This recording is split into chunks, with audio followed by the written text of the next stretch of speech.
বাচ্চা ভূমিষ্ঠ হওয়ার পর আমি নিজের হাতে ওই শিশু বাচ্চাটারে হত্যা করছি। হত্যা করার পর আমি মানসিকভাবে আরো ভেঙে পড়েছি। একই তো জিনা করলাম, আবার নিজের হাতে নিষ্পাপ বাচ্চাটারে হত্যা করছি। যদিও বাচ্চার বহিদতা ঠিক নাই, কিন্তু সে তো মাসুম বাচ্চা, তার তো কোনো অপরাধ নাই, ঠিক না? কেন আমি তার হত্যা করলাম? তার তো কোনো অপরাধ নাই। আবু হুরায়রা, আমি একজন খুনি, আমি একজন জিনাকার। খুনির বিচার হলো মাটির ভিতরে পাথর মেরে হত্যা করো, খুনের বদলা খুন। আর যেহেতু আমি জিনা করছি, তাহলে আমার শাস্তি হলো পাথর মাইরা উড়ায়া দেওয়া। আবু হুরায়রা, আমার জন্য ক্ষমার কোনো রাস্তা আছে নাকি? এটা আমি ফাঁস করতে চাই না, গোপনে আমি আল্লাহর কাছে ক্ষমা চাই। আমি গোপনে, এটা যদি ফাঁস হয়ে যায় তাহলে আমি মদিনায় মুখ দেখাইতে পারবো না, আমার আব্বা আম্মা লজ্জায় বাঁচবে না। আবু হুরায়রা বলতে আছে, তুমি বিনাশ হয়ে যাও, ধ্বংস হয়ে যাও, হালাক হয়ে যাও। কেন তুমি এত বড় জঘন্য অপরাধ করলা? এই পাপটা করা ঠিক হয় নাই। যদিও তুমি জিনা করছো, আনন্দ পেয়েছো, পরবর্তীতে মানসিক যন্ত্রণায় ভুগতেছো। আবার তুমি নিজের হাতে বাচ্চা হত্যা করেছো, তুমি একজন খুনি। কাজটা মোটেও তোমার ঠিক হয় নাই। এটা বলার সাথে সাথে মহিলা বলতে আছে, আবু হুরায়রা, তাহলে আমার কি হবে? আবু হুরায়রা চিৎকার মেরে বলল, আল্লাতী তাত্তালিউ আলাল আফইদা, আল্লাহর জাহান্নামের আগুন শরীরের যে কোনো অঙ্গে লাগলে কলিজা পর্যন্ত ভুনা হয়ে যায়। জাহান্নামের আগুনের শাস্তি পাওয়ার জন্য রেডি হয়ে যাও। মাঝখানে বাধা হলো মরণ, মরবা তো ডাইরেক্ট জাহান্নামে ডুববা। জানো মদিনার নারী জাহান্নামের আগুনের তেজ কত? দুনিয়ার আগুন যদি ডান হাতে লাগে ডান হাত জ্বলে, বাম হাতে লাগলে বাম হাত জ্বলে। আল্লাহ পাক কোরআনে বলেন, জাহান্নামের আগুন শরীরের যে কোনো অঙ্গে লাগলে কলিজাটা ভুনা হয়ে যায়। তোমার দল কবরে যাবে না, তুমি কবরে যাবা। তোমার নেত্রী কবরে যাবে না, তুমি কবরে যাবা। তোমার হিসাব তোমাকে আগে মিলাতে হবে। নিজেকে জাহান্নাম থেকে বাঁচাও, নিজেকে আল্লাহর আযাব থেকে বাঁচায় নাও। এ কথা বলার সাথে সাথে মহিলাটা চিৎকার মেরে বেহুশ হয়ে গেছে আল্লাহর ডরে। আবু হুরায়রা চিন্তায় পড়ে গেল, রাসূল তো জীবিত আছে, কেন আমি তারে ভয় দেখাইলাম? আবু হুরায়রা চলে গেল রাসূলুল্লাহর দরবারে। যাওয়ার পরে বলল, ইয়া নবী আল্লাহ, ইয়া রাসূলুল্লাহ, একটা মারাত্মক সমস্যা হয়ে গেছে। কি হয়েছে? বলে, মদিনার একজন নারী জিনা করেছে, হত্যা করেছে, বাচ্চা হত্যা করেছে, দুইটা অপরাধে অপরাধী। তারপরে কি? তুমি কি বলেছ? বলে, আমি বলছি আল্লাহর জাহান্নামের আগুন বড় কঠিন। মহিলা কি বলেছে? মহিলা বলেছে, আমার সম্মান আছে, আমি সম্মানী বংশের মানুষ, আমার ভাই আছে, আমার মা আছে, বাবা আছে, প্রকাশ্যে যদি আমাকে শাস্তি দেওয়া হয় তাহলে লজ্জা পাবে। আল্লাহর রাসূল বলল, আবু হুরায়রা, তুমি মহিলাটারে কি বইলা দিছো? আবু হুরায়রা বলল, মহিলাটারে আমি আল্লাহর আযাবের ডর দেখাইছি। আল্লাহর রাসূল বলতে আছে, আবু হুরায়রা শুনে নাও, আল্লাহর আযাব যেমন ভয়ঙ্কর, আল্লাহর দয়াও কিন্তু এর চেয়েও আরো মারাত্মক। আল্লাহু আকবার। আল্লাহর সিদ্ধান্ত হয়ে গেছে, মহিলাটা গোপনে রবের দরবারে চোখের পানি ছেড়ে কেঁদেছে। তার চোখের পানি পৃথিবীর কেউ দেখে নাই। আল বুকাউ মিন খাশিয়াতিক, আল্লাহর ডরে কাঁদছে, পৃথিবীর মানুষ দেখে নাই। দেখছেন কে? রাত্রিবেলা যায় নামাজ বিছাইয়া চোখের পানিতে নিজের জামা ভিজাইছে, যায় নামাজ ভিজাইছে, আর আল্লাহর দরবারে চোখের পানি ছেড়ে কাঁদছে আর বলছে, আল্লাহ, আমি তো একজন পাপী, তুমি একজন দয়াময়, আমি একজন জালেম, তুমি একজন রহমান। গুনাহ করে করে জীবনটারে নষ্ট করেছি, অতএব তুমি আমারে গোপনে মাফ করে দাও। ও আবু হুরায়রা, হযরত জিবরাইল আমিন কোরআনের আয়াত নাজিল করছে, আল্লাহর পক্ষ থেকে নিয়ে আসছে, ইল্লা মান তাবা ওয়া আমানা ওয়া আমিলা আমালান সালিহা। কেউ যদি গুনাহ করার পর ঈমান আনে, আবার ঈমান আনার পরে গুনাহ করে, আবার তওবা করে, আপনি একজন মুসলমান, পাপ করছেন আবার তওবা করেছেন, আবার পাপ করেছেন আবার তওবা করেছেন। রাসূল আপনি জানায় দেন ওই মহিলার চোখের পানি আর কান্নার আওয়াজে আমি রব জিনার গুনাহ, বাচ্চা হত্যার গুনাহ মাফ করে দিয়েছি। এটাকে বলা হয় আল বুকাউ মিন খাশিয়াতিক, আল্লাহর ডরে কাঁদা, আল্লাহর ভয়তে কাঁদা। এটা সাধারণ দিলে হয় না, যাদের দিলের ভিতরে ঈমান আছে তারাই তো রবের ডরে গোপনে দরজা লাগায়া কাঁদে আর বলে রব্বুল আলামিন যত রকমের পাপ করছি একটা যদি ফাঁস করেন সমাজে মুখ দেখানো যাবে না। কথা কন না কা? আপনি যে গোপনে গোপনে পাপ করেন এগুলো যদি আপনার ছেলে মেয়ে জানে, ঘরে কি মুখ দেখানো যাবে? রব্বুল আলামিন এটারই আপনার উপরে ইজ্জতের চাদর দিয়ে ঢাইকে রাখছে। আপনার পাপের খবর যদি আপনার উপযুক্তা বোন জানে, আপনার স্কুল পড়ুয়া বোন যদি জানে যে আপনি ভাই আর একটা মেয়ের ইজ্জত নষ্ট করছে, আপনি তো লজ্জায় তার সামনে মুখ দেখাইতে পারবেন না যদি ভিতরে মনুষ্যত্ব থাকে। কিন্তু হাজারো পাপ আপনার বোনেও করতে পারে, আপনিও করতে পারেন, আপনার আব্বাও করতে পারে, আপনার মাও করতে পারে। রব্বুল আলামিনের একটা নাম হলো, তিনি হলো রহিম, অতি দয়ালু। বান্দার পাপ গোপনে ক্ষমা করতে ভালোবাসে। আল্লাহ তার ইজ্জতের চাদর দিয়া বান্দার পাপগুলা ঢাইকে রাখে, ওটা ফাঁস করে না। ফাঁস করলে আপনি ইজ্জত নিয়ে ঘরে থাকতে পারবেন না। প্রিয় ভাইয়েরা আমার, লোকমান হাকিম বলেন, মনে আছে আপনাদের? লোকমান হাকিম বলেন আমি কথা কম বলি, কারণ প্রত্যেকটা কথা রবের পক্ষ থেকে রেকর্ড হয়। 2 নম্বরে ইন্নী আখাফুল্লাহ, আমি যেখানেই থাকি যে অবস্থায় থাকি ভয় করি একজনকে, তিনি হলেন কে? 3 নম্বরে লোকমান হাকিম বলেন কুল্লিল মুমিনিনা ইয়াগুদ্দু মিন আবসারিহিম, রাস্তা দিয়ে যখন চলি তখন আমি আমার চোখগুলাকে হারাম দৃশ্য থেকে নিচের দিকে নামাই। কারণ যেই যুবক চোখ দিয়ে হারাম দৃশ্য দেখবে, আল্লাহ আমাদেরকে হেফাজত করে, যেই যুবক তার চোখ দিয়া হালাল চোখ দিয়া হারাম দৃশ্য দেখবে, রাসূল বলেন অপেক্ষায় থাকো, এমন একটা দিন আসবে যেই দিন তোমার চোখের ভিতরে সীসা গরম কইরা ঢাইলা দেওয়া হবে। অতএব খারাপ দৃশ্য দেখার আগে বারবার চিন্তা করা লাগবে, চোখ আল্লাহর দেওয়া নেয়ামত, এটা বন্ধ হইতে সময় লাগবে না। এই ঈদের টাইমে কত যুবকের চোখ চিরতরে বন্ধ হয়েছে, এর কোনো হিসাব নাই। গতকালকেও দেখলাম একদিনে 7 জন মারা গেছে, সব বাদ। আজকের পত্রিকায় দেখলাম একটা গাড়ি ওভারটেক করতে গিয়া খাম্বার সাথে মাইরা দিছে, গাড়ি পল্টি খাইছে, বাপ ছেলে মেয়ে একাকার হয়ে 8 জন মারা গেছে। এই তো জীবন। কত মানুষ কত যুবক এখান থেকে ঢাকায় যায় আসে, আল্লাহ না করুক মরণ যদি রাস্তায় থাকে, আর ওই অবস্থায় যদি আপনি গান শুনতে শুনতে ঘুমায় গেছেন, তাহলে গাড়ি অ্যাক্সিডেন্ট করে মরণ এক তো শাস্তি, আবার হলো গুনাহ করতে করতে মরণ, মরার পরে আবার ডাবল শাস্তি। কথা কন না? লোকমান হাকিম, তার সম্মান অনেক আল্লাহ দিয়েছেন। আপনাদের কষ্ট হয় নাকি? আর 10 মিনিট কথা বললে অসুবিধা হবে? লোকমান হাকিম, তার সম্মান আল্লাহ দিয়েছেন। এই লোকমান হাকিম তার সন্তানকে একদিন নসিহত করেন। সন্তান আল্লাহর দেওয়া নেয়ামত। বলেন সন্তান কার দেওয়া নেয়ামত? আল্লাহর দেওয়া নেয়ামত। উঠো বসা করা যায়, দোয়া করে দেবো। একটু প্রস্রাবে চাপ দিচ্ছেন, সমস্যা। আমার ভাষা কি আপনারা বুঝেন? মোর কথা কি বোঝেন? ও আল্লাহ, এও দিদি বোঝেন আপনারা। মোর কথা তো না বুঝতে পারেন না, কথা কি বুঝিছেন? সবই তো দেখি বুঝেন আপনারা, সবই তো বুঝবার লাগছেন আপনারা। মার হাবা বলেন। লোকমান হাকিম তার সন্তানকে নসিহত করেন, ইয়া বুনাইয়া, বেটা, লা তুশরিক বিল্লাহ, আল্লাহর সাথে অংশীদারিত্ব করবা না, শিরিক করবা না।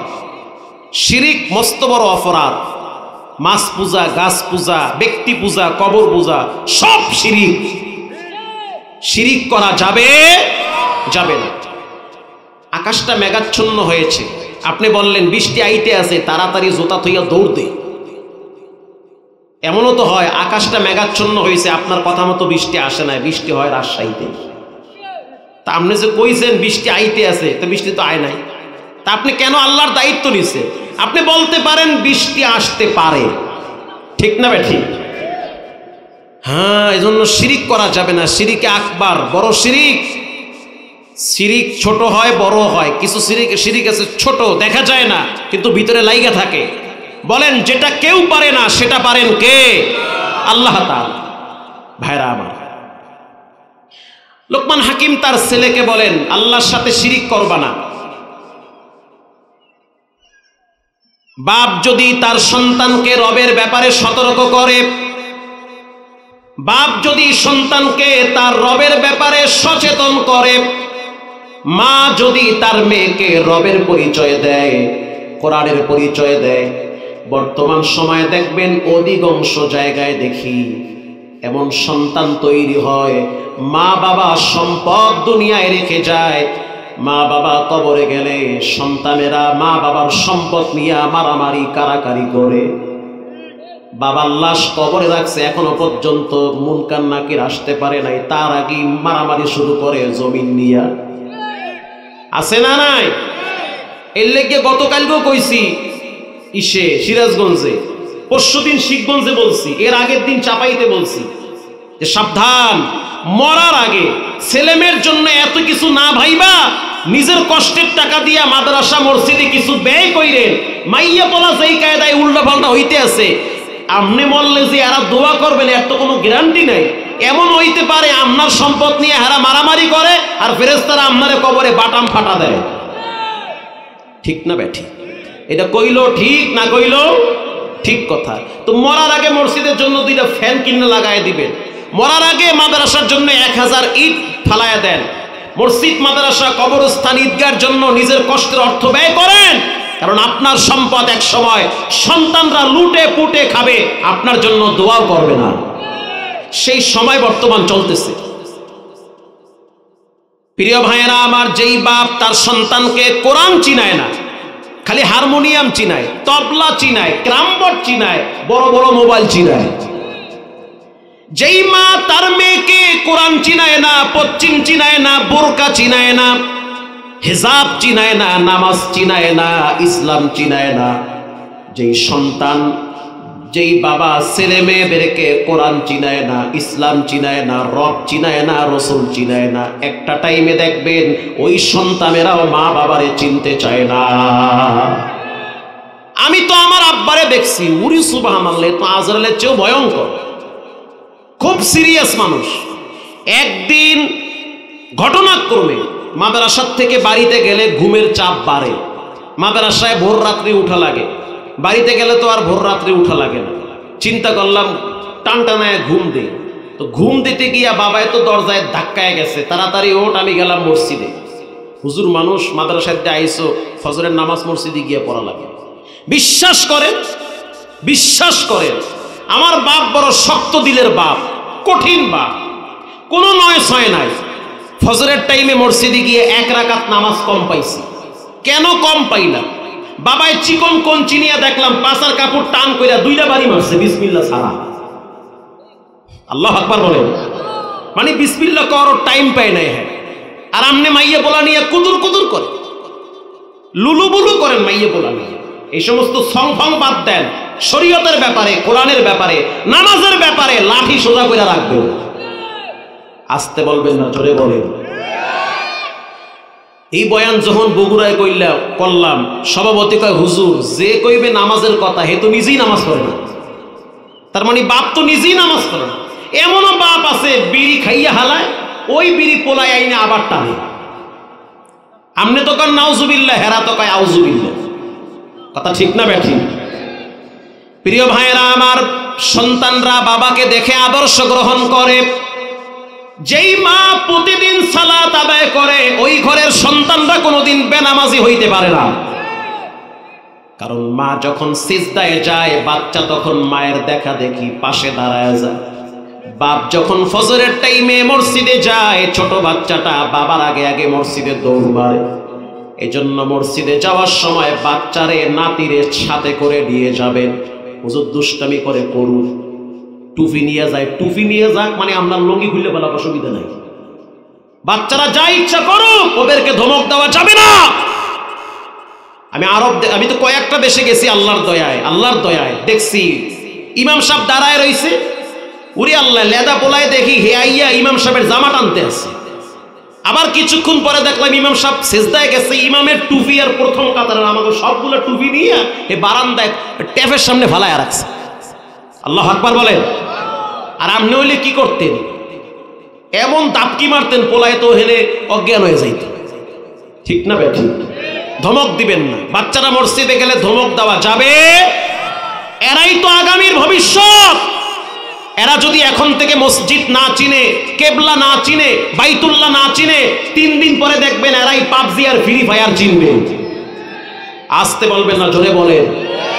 এদেরকে মসজিদ চিনাবেন, কাবা চিনাবেন, মেম্বর চিনাবেন, মেহরাব চিনাবেন, টুপি চিনাবেন, দাড়ি চিনাবেন, মেসওয়াক চিনাবেন, আতর চিনাবেন। এগুলা সারতে ইসলাম, ইসলামের সৌন্দর্য। এগুলা যদি না চিনান, আপনার বাচ্চা এক সময় দেখবেন ইসলামের সুশিক্ষা তো পাবেই না, আপনাকেই চিনবে না। বলবে হয় বৃদ্ধাশ্রমে থাকো, তা না হলে মসজিদে গিয়ে জিকির করো। এটাই বলবে ছেলে মেয়ে। ঘরে কর্তৃত্ব আপনার থাকবে না। কাঁচায় না নুইলে বাস, পাকলে করে ঠাস ঠাস। একটা গাছ যদি বেকা কইরা লাগান, আপনাকে এই দেশে কি আম গাছ বেকা নাই? কি ভাই আছে? আচ্ছা, খুব ভালো, অনেক আম গাছ এই দেশে, সুবহানাল্লাহ। আল্লাহ আনছে এই দেশে। আমের সময় আইতে পারলে তাও 2-4টা খাওয়া যাইতে। এখন যে অবস্থা, ছোট ছোট আম। আমার ড্রাইভার কইতেছে, হুজুর এটি একেবারে লেদা আম গাছ, এই গাছে আম হয়। আমি হয় মানে গোড়ায় দেওয়া, একটা দেওয়ার মালিক কে? আল্লাহ তাআলা। আল্লাহ দেয়, ডাইলা দিছে আল্লাহ, আপনাকে জম্মের মতো দিছে। দোয়া করি আল্লাহ আরো দিক। নাই আমিন নাই? প্রিয় ভাইরা আমার, এজন্য একটা গাছ যদি আপনি বেকা কইরা লাগাইছেন, বেকা কইরা, গাছটা কি সোজা হইয়া দাঁড়াইবে না বেকা হইয়া? এই তো দেখি বুঝছে। এই বেকা গাছটা যদি আপনি 30 বছর পরে আপনি আর আপনার বউ দুইজনে মিললে আর 2-3টা পোলাপান নিয়ে সোজা করতে চান, সোজা হইবে? আপনি সোজা হইয়া যাইবেন। কথা কন না? আপনি সোজা হইবেন, আপনার ম্যাডামও সোজা হইবে, গাছ সোজা হইবে না। ঠিক তেমনি ভাবে কাদা, এটা যদি ওয়ালে লাগান, লাগবে না, পড়ে যাবে, লেগে যাবে। এর চাইতে সহজ বয়ান পাইবেন? এই বয়ান আমি জুমার দিন করি মতিঝিলে, ঢাকার বুকে। আমার জুমায় মুসল্লি হয় 11 থেকে 12,000। যাইয়েন একদিন, খেলাটা জমবে 11টার সময় গেলে। 11টার ভিতরে পুরো 3 তলায় জায়গা পাবেন না, 6-7 তলায় যাওয়া লাগবে। আল্লাহু আকবার বলেন। এইরকমই বয়ান করি আমি। কাঁচায় না নুইলে বাস, পাকলে করে ঠাস ঠাস। একটা আম, আপনি কি বলে, এই যে কি গাছ এটারে, বাঁশ গাছ চিনেন না? বাঁশ যদি আপনি টাইম মতো না নোয়ান, এটা পাইকে গেলে কি আর নোয়ান যায়? পাইকে গেলে, নোয়াইবার গেলে কি নোয়ায় না ঠস ঠস করে? এটাও দেখি আপনারা বুঝবার লাগছেন। মারহাবা। তো ছেলে মেয়ে হলো কাদার মতো। কাদা যদি ওয়ালে লাগান, ওয়ালে লাইগা যায়। এইটা যদি রোদ্রে পুরাইয়া খবর নেয় না। কেন নেয় না? কারণ কি? শাস্তি হবে, পানিশমেন্ট হবে। এবার বাপ বলতে আছে, আমিরুল মুমিনিন, সন্তান যেহেতু অবাধ্য, তাহলে আমার সামনেই সন্তানকে শাস্তি দেন। পুলিশ পাঠায় দিয়া সন্তানকে হযরত ওমরের সামনে দাঁড় করায় দেওয়া হইল। কে সেই ওমর? লাউ কানা বাদি নাবিয়্যান লাকানা ওমর। নবীর পরে কেউ যদি নবী হইতো, তাহলে হযরত ওমরকে আল্লাহ পাক নবী বানায়া দিত। এই সেই দামি সাহাবী। রাসূল রওজায় আছে, ডান পাশে আবু বকর, বামে ওমর শুয়ে রইছে। আল্লাহু আকবার। এই সেই সাহাবী হযরত ওমর। প্রিয় ভাইয়েরা আমার, সন্তানকে যখন ওমরের সামনে দাঁড় করানো হয়, হযরত ওমর এখানে বসে আছে, সন্তান এখানে দাঁড়ায় রইছে, বাপ এখানে দাঁড়িয়ে আছে। এবার হযরত ওমর সন্তানকে প্রশ্ন করলো, এই লোক তোমার কি হয়? সন্তান বলল, হ্যারে জিগান, আমি কি হই? ও আল্লাহ, কই কি? তার মানে বুঝা গেল ঝামেলা আছে না নাই? খুব রাগ, মনে হয় যে বাপেরে ধরে খাইয়ে লাইবে এখন। হযরত ওমর রাদিয়াল্লাহু তাআলা আনহু এমন মানুষ, তিনি অকারণে কখনোই মেজাজ গরম করে না। কারণ সে বুঝতে পারছে এই যুবক এখনো পর্যন্ত ইসলামের সৌন্দর্য ভাষা ভালো করে শিখতে পারে নাই, আদব কায়দা নাই, ওর ভিতরে ভদ্রতা নাই, শিক্ষা দেয় নাই, উশৃঙ্খল, বেয়াদব, বেশরমা। এটা একটা কথা। আর একটা কথা হলো, কিছু মানুষ আছে সহজ সরল, অত কিছু বোঝে না। সহজ সরল মানুষ পেশগোছ বোঝে না। এই প্রসঙ্গে বুখারী শরীফের একটা হাদিস শোনাই, কষ্ট হবে? জীবনে আইয়ার নাই, জেদ্দুর আমারে আনছে, হরি সুবহানাল্লাহ। ঢাকার কথা মনে পড়লে কলজের মধ্যে সিপ মারে আমার। কুয়াকাটার কথা মনে পড়লে তো আমি অজ্ঞান হয়ে যাই। কই কুয়াকাটা আর কই ভোলার হাট, হরি সুবহানাল্লাহ। আল্লাহ পাক আসার তৌফিক দিয়েছে, আপনাদের মতো নেককারদেরকে দেখার সুযোগ দিয়েছে। মারহাবা বলুন। রমজান মাসে সহজ সরল সাহাবী, কিছু সাহাবী ছিল এতটাই সহজ সরল, তাদের ব্যবহার খুব মিষ্টি ছিল না, কর্কশ শক্ত ব্যবহার ছিল, কিন্তু দিলটা ভালো ছিল। সমাজের কিছু মানুষ আছে মিষ্টি ভাষা, আসসালামু আলাইকুম, কেমন আছেন, ভালো আছেন, এই যে কইয়া টইয়া মিষ্টি বয়ান দিয়া মুস্কি হাসি দিয়া এই লোকটাই পিছনে গিয়ে তিনটা বাস দেয়। আসতে বলবেন না, জোরে বলেন। আবার কিছু মানুষ আছে অত মিষ্টি ভাষা জানে না, যা কয় মোহের উপরে কইয়া ফেলায়, পিছনে কোনো নয় ছয় বুঝে না। এরকম কোয়ালিটির কিছু সাহাবী ছিল যারা ভাষার ভিতরে অত সৌন্দর্য নাই, শক্ত ভাষা, কিন্তু দিলটা ভালো ছিল। সুবহানাল্লাহ বলে। এইরকম একজন গ্রাম্য সাহাবী নবীর কাছে গেছে রমজান মাসে। ওগো আল্লাহর হাবিব, ঘটনা একটা ঘটায় ফেলাইছি। কি ঘটাইছে? রোজা আমার শেষ। এটা বুখারী শরীফে আসছে। কেমনে রোজা গেছে? বলে রমজান মাসে দিনের বেলায় স্ত্রীর সাথে ঘটায় ফেলাইছে। কি ঘটাইছে এটা কি ভাঙ্গে কওয়া লাগবে? বুঝা নেন কি ঘটাইছে। রমজান মাসে দিনের বেলায় স্ত্রীর সাথে যা হয়ে গেছে গা। পোলা মানে কা হুজুর আপনি যা কইতেছেন মোরা আগেই বুঝছি। এই যুগের মাইয়া পোলা লেদা বেলায় পেকে জায়গা। 9 বছরের মাইয়া হেও দেখি মায়ের হসপিটালে ফালাইয়া নওগাঁর পোলার লাগে দৌড় মরছে। হ্যাঁ যুবকরা জোরে কও ঠিক না ব্যাঠি? কামার মাইয়া লেদা 13 বছর বয়স, লেদা মাইয়া হে দেখি আরো 13টার লাগে প্রেম করে। তখন আর লেদা থাহে না, লেদা হয় বিয়ের সময়। বোঝে না কিছু, সব বোঝে, আপনি বুঝেন না, সবই বোঝে। রাগ করতেছেন নাকি? রাগ একটু বেশি করেন, রাগ করা ভালো।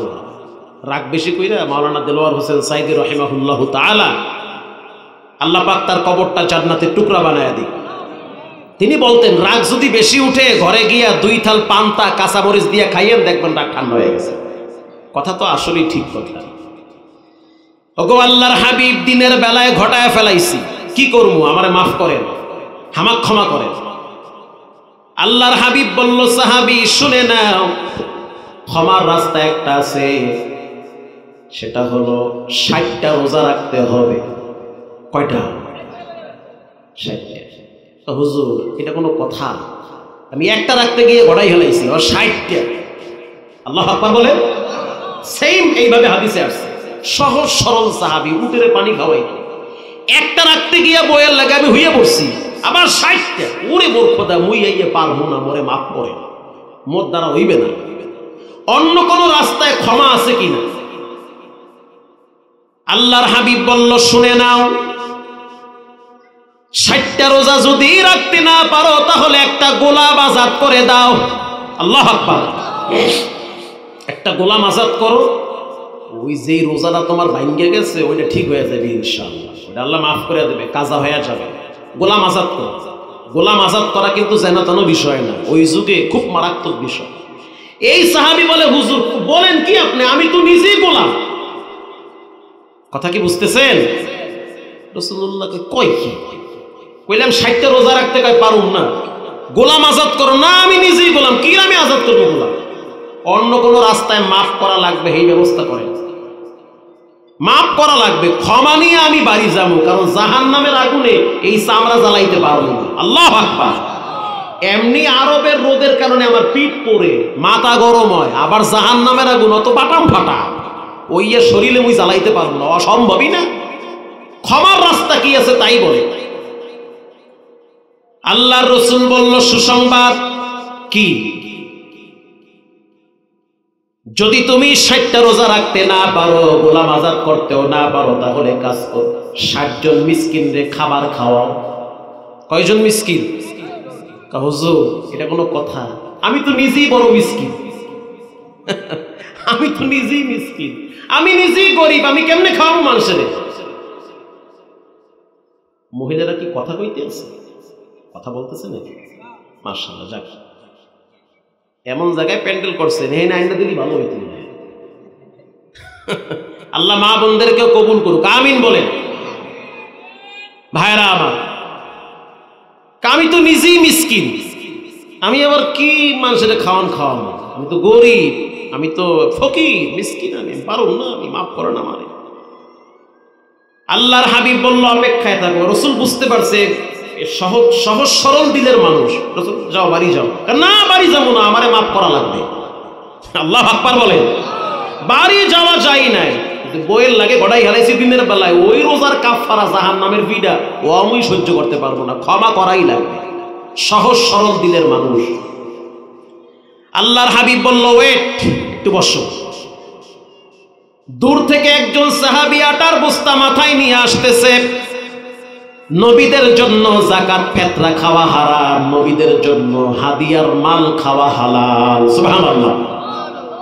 মুআজ ইবনে জাবাল মাথায় আটার বস্তা, হাতে খেজুরের থলা নিয়ে নবীর সামনে দাঁড়ায় গেছে। এই নেন খেজুরের গাঁটটি, এই নেন আটার বস্তা, আপনারে হাদিয়া দিলাম হাদিয়া। আল্লাহর রাসূল বলল ও সাহাবী শুনে নাও, যেহেতু আমাকে হাদিয়া দিয়েছে আটার খেজুর, যাও এটা আমার পক্ষ থেকে তোমাকে হাদিয়া দিলাম, তোমাকে হাদিয়া দিলাম, তুমি আটার খেজুর দিয়া 60 জন মিসকিনরে খাবার খাওয়াও। সুবহানাল্লাহ বলেন। বাচ্চা গেলা তুমি বলেন, কাজটা কি রাসূল সহজ করছে না কঠিন করছে? আস্তে বলবেন না, জোরে বলেন, সহজ না কঠিন? সহজ। সেও মাপ চায়, রাসূলুল্লাহ তারে ক্ষমার রাস্তা বের করছে। গোলাম আজাদ করো, পারুম না। রোজা রাখো, হ্যাঁ পারুম না। মিসকিন খাওয়াও, না তাও পারুম না। আচ্ছা ওকে ফাইন, আমার কাছে যেই খাবার আসছে তোমারে দিলাম, এটা তুমি মিসকিনদেরকে খাওয়াও। আচ্ছা ঠিক আছে, আমি তাহলে যাই মিসকিনদেরকে খাওয়াই দিই। আটার বস্তার খেজুর নিয়ে মদিনায় একটা ঘুরি মাইরা নবীর কাছে আইসা বলে, পুরা মদিনা ঘুরে দেখছি আমি, আমার চেয়ে বড় মিসকিন কেউ নাই, এই খাওয়ান আমার লাগবে। আল্লাহু আকবার বলেন। আপনারা কি বুঝতে পারছেন? না, সবাই বুঝেন নাই। আটার খেজুর আইনা বলতে আছে, আমি সবচেয়ে বড় মিসকিন, আমি দেখলাম আমার চেয়ে বড় ফকির কেউ নাই, এই খেজুরও আমার লাগবে, আটাও আমার লাগবে, আমাকে ক্ষমা করেন, আমারে মাফ করার ব্যবস্থা করেন। এটা বলার সাথে সাথে রাসূলুল্লাহ আইসা দিছে। কয় কি? কইলাম গোলাম আজাদ করো, পারুম না। খাওন দাও, হ্যাঁ পারুম না। দিছি খাওন, এটা ঘুরে ফিরে কই খাওন আমার লাগবে। আল্লাহর হাবিব যখন হেসে দিয়েছে, তখন সাহাবী বুঝতে পারছে বিচারটা নরমাল হয়ে গেছে। সুবহানাল্লাহ, জোরে বলে। তার মানে বিচার শক্ত না হালকা? বিচারক যদি হাইসা দেয় আসামিরে দেখা, তাহলে বুঝতে হবে বিচারটা কি শক্ত আছে না নরম হয়ে গেছে? নরম হয়ে গেছে। হাদিসে আসছে, যখন রাসূল হাসে তখন আল্লাহ হাসে। রাসূল বলল, সুসংবাদ, তোমার ফ্রেশ দিলের কারণে রব্বুল আলামিন তোমাকে মাফ করে দিয়েছে, যাও তুমি ক্ষমা। প্রিয় ভাইয়েরা আমার, এজন্য হযরত ওমর রাদিয়াল্লাহু তাআলা আনহুর দরবারে যেই যুবক আর বাবায় গেছে, মনে আছে নাকি? সেই যুবকটা হয়তো সরলও হতে পারে অথবা বদ মেজাজিও হতে পারে।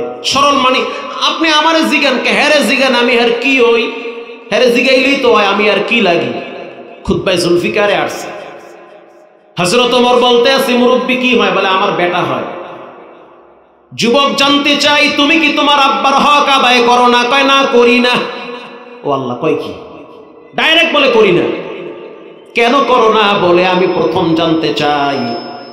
আপনি রাগ করবেন না, তরবারিও হাতে নেবেন না, বাবার বক্তব্য শুই না আমার উপরে গরম হওয়া যাবে না, আমারও কিছু বক্তব্য থাকতে পারে, ঠিক না ব্যাঠি?